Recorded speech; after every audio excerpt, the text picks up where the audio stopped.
গুঞ্জন যদি সত্যি হয়ে থাকে, এটি হবে উপমহাদেশের ইতিহাসে বিরলতম ঘটনা। এমনকি বিশ্বের বুকেও এমন দৃষ্টান্ত একেবারেই নগণ্য। সাধারণত যে পদে একজন পেশাদার কূটনৈতিক বা আমলা বসেন, সেখানে কিনা পা রাখছেন রাজনীতির এক মহীরুহ।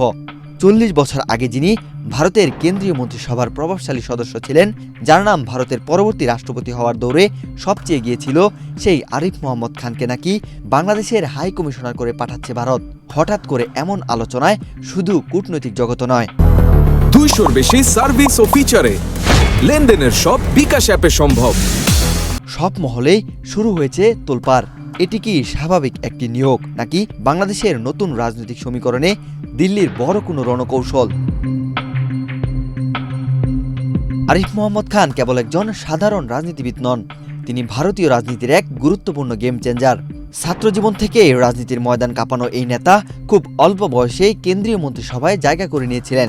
তখন তিনি ছিলেন প্রধানমন্ত্রী রাজীব গান্ধীর অত্যন্ত ঘনিষ্ঠ এবং প্রভাবশালী তরুণ প্রতিমন্ত্রী। কিন্তু ১৯৮৫ সালে শাহ বানুর তালাক মামলা পুরো ভারতকে কাঁপিয়ে দেয়।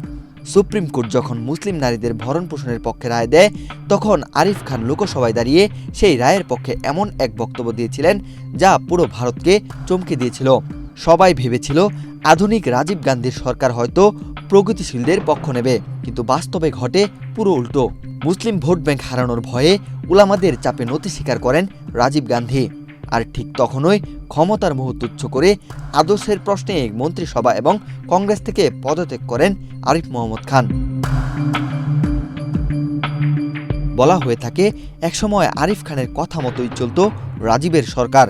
কিন্তু মুসলিম ভোটের মোহে রাজীব গান্ধী তার এই ঘনিষ্ঠ বন্ধুকে এড়িয়ে চলা শুরু করেন। তাকে না জানিয়েই রক্ষণশীল আলেমদের সঙ্গে রুদ্ধদ্বার বৈঠক শুরু করে সরকারের শীর্ষ মহল।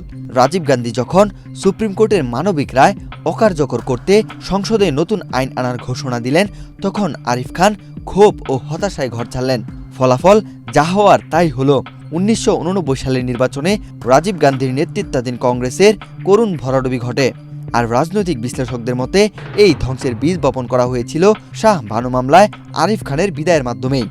বাবরি মসজিদ ভাঙ্গার যে বিষাক্ত রাজনীতি পরবর্তীকালে ভারতকে বদলে দিয়েছিল, আরিফ খান তা ৪০ বছর আগেই উপলব্ধি করেছিলেন।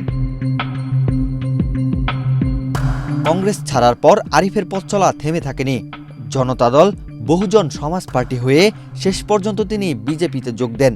যদিও পদ্মফুল প্রতীকে লোকসভায় জায়গা করে নিতে পারেননি, তবে মোদী সরকার তাকে রাজ্য গভর্নর পদে নিয়োগ দেন। তিনি ২০১৯ থেকে ২০২৫ পর্যন্ত কেরালা এবং সর্বশেষ ২০২৬-এর এপ্রিল পর্যন্ত বিহারের গভর্নর হিসেবে দায়িত্ব পালন করেন।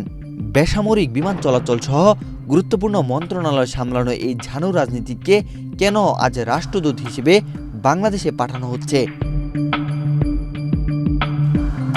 ভারত সরকার এর আগে এত বড় প্রোফাইলের কাউকে কখনো কোনো দেশে পাঠিয়েছে কিনা তা নিয়ে এখন রীতিমতো গবেষণা চলছে।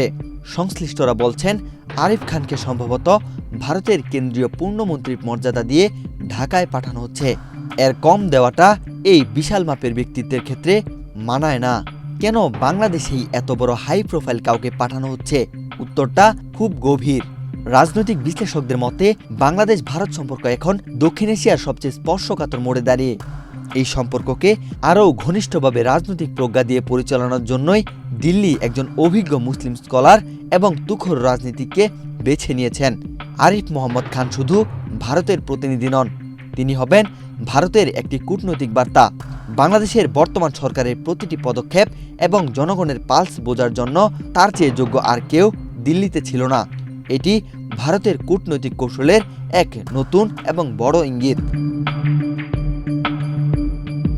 আরিফ মোহাম্মদ খান শেষ পর্যন্ত দায়িত্ব নিয়ে ঢাকায় এলে সেটি বাংলাদেশের জন্য যতটা কৌতূহলের হবে, ভারতের জন্য ততটাই কৌশলী। যদিও ভারত সরকার এখনো আনুষ্ঠানিকভাবে এই নিয়োগের ঘোষণা দেয়নি, কিন্তু খবরের গভীরতা বলে দিচ্ছে বাংলাদেশের মাটিতে দিল্লির পথ চলা নতুন করে শুরু হতে যাচ্ছে। ওয়াহিদ হোসাইন জিহাদ, বাংলাদেশ প্রতিদিন।